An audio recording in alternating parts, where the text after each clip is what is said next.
I mean, Musk said he didn't buy a company, he bought a crime scene. And then he's gone Yeah. to reveal these files. I mean, does that shock you that anyone would do that with an asset they just overpaid for with massive debt service? Uh, yeah, what are your thoughts on that? And then into the detail, when you look at like everybody was asking accounts to be taken down, Senate subcommittees, White House, all these agencies, names I'd never heard of before. I mean, the extent of it was shocking to me. Yeah. I Well, I don't have $100 billion, so maybe there's a level where you got enough money and it's not your primary concern. I like making money, but it's not what first thing I think about when I wake up in the morning. The first thing I think about is how do you solve problems and what's going on. And Musk seems to have some of that, maybe more than a little. Look, if you don't have free speech and you abandon the Constitution, I mean, is this like the fall of the Roman Republic? I mean, there's a little bit of a uncomfortable resemblance. Again, going back to what we said earlier, you got to study history. It's certainly not the same, but there's no better playbook for doing analysis than a really good understanding of history. It's why today in America, and I would say not just communists, but neo-fascists and other forms of dictators, and we have plenty of those in Washington. One of the first things they kill in the curriculum is history. They stop teaching it because if you knew a lot of history, you'd see these things for what they are. But I had some pretty good history teachers, and I've always been interested in it. So yeah, I was shocked by what's revealed, even though I've been around enough to maybe not be shocked, but just the extent of it and the depth of it. And I have a lot of sympathy for the users who were suppressed and squashed and deplatformed, and even more sympathy for the victims of that kind of censorship. So we were on the front lines of that information war in 2020. And so when I see these files, I see it from a slightly different angle. I mean, April 6, 2020, we had the second largest YouTube live stream in the world that day, Jim. Wow. 65,000 concurrent viewers watch me in this studio have a 2.5 hour conversation where things were questioned as far as efficacy of a PCR test, masks, future vaccination policies, which were really early. Even origination of the virus might have come out of Wuhan. Something they literally almost lock you up if you had mentioned that in April of Right. 2020. 30 minutes after that, Jim, for the first time in my 9 year history of London Real, a video of mine on YouTube was deleted and banned. And Right. I thought, what is going on here? I thought the weirdos are the people that got censored in this world.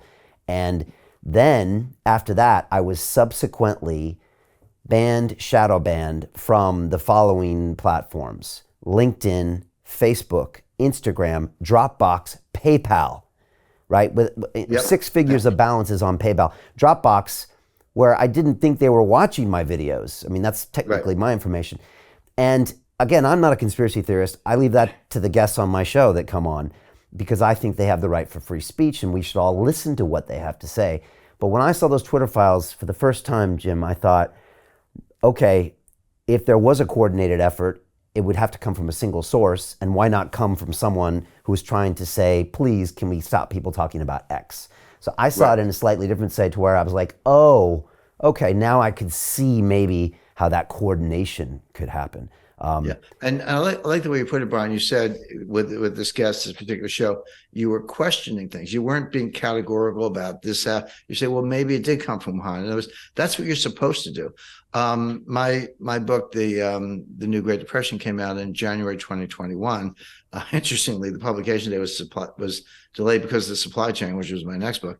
But I had it pretty much done by the summer 2020.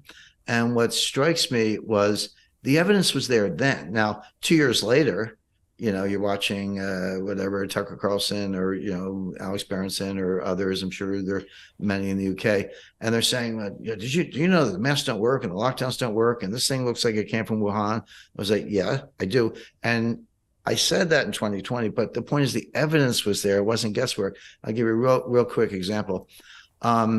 The leading epidemiologist for virologists of the 20th century, maybe all time, is Dr. D.A. Henderson. Now, D.A. Henderson's not a household name, but if there's a single individual most responsible for eradicating smallpox on the planet Earth, it was D.A. Henderson. He won the Presidential Medal of Freedom, which is our highest civilian honor, equivalent to the Congressional Medal of Honor in the military, dean of the Bloomberg Johns Hopkins School of Public Health. I mean, you can't go any higher in the profession, have more respect than D.A. Henderson. He wrote a paper in 2005 that said lockdowns don't work. And he had the research to back it up. This was at the time, I believe it was the swine flu was going. There was an avian flu and a swine flu during the Bush administration. Bush was actually very concerned about it. And Henderson wrote this paper, said they don't work. And I cited that in my book. But the point is, we didn't have to wait until 2021 or 2022, in China's case, today, to find out that lockdowns don't work. In 2020, we had a paper from 2005 that said the same thing. He said, if you have an island and there's no airstrip and only one way in or out, and you got 100 people, maybe, but that's not North America, that's not Europe, that's not the world. They just don't work. Well, if we knew that from the leading epidemiologist, maybe of all time, why didn't we follow that advice? Well, the answer was it was a hidden agenda. They wanted to shut people down. They wanted to basically we empowered the inner fascists in all these government bureaucrats. So Jim Rickards has just recorded a video that's not available to anyone in the public, and he's going to be talking about how this upcoming recession is going to be fast, it's going to be bloody, it's going to be nasty. But at the same time, he's going to show you how you can position yourself to profit from all of this chaos. Now, we've made this video only available to our viewers. Go to londonreal.tv/Jim. Watch that immediately. I can't say enough good things about Jim Rickards. He understands the global economic system better than any guest I've ever had on London Real. His predictions are almost uncannily true, and you can learn how to profit from his vision, from his expertise, and his understanding of economics. So go to londonreal.tv/Jim or click the link below. It's an excellent, excellent look on what's going to happen in the future and how you can position yourself to profit from that. Jim is one of the best in the business, one of my favorite guests on London Real, and he's very, very good at predicting the future and showing us all to profit from it. So click the link, and I hope you enjoy.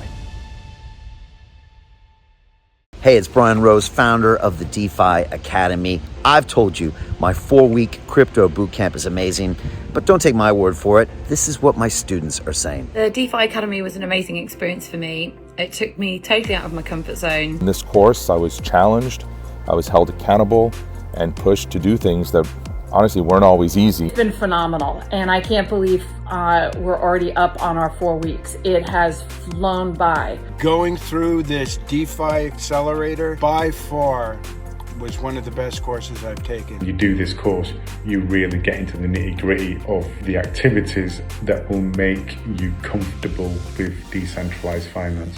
Thank you so much to Brian and everyone at London Real and the DeFi Academy for even putting together an amazing course like this. Anybody else that wants to do it, please sign up. It is well worth the money.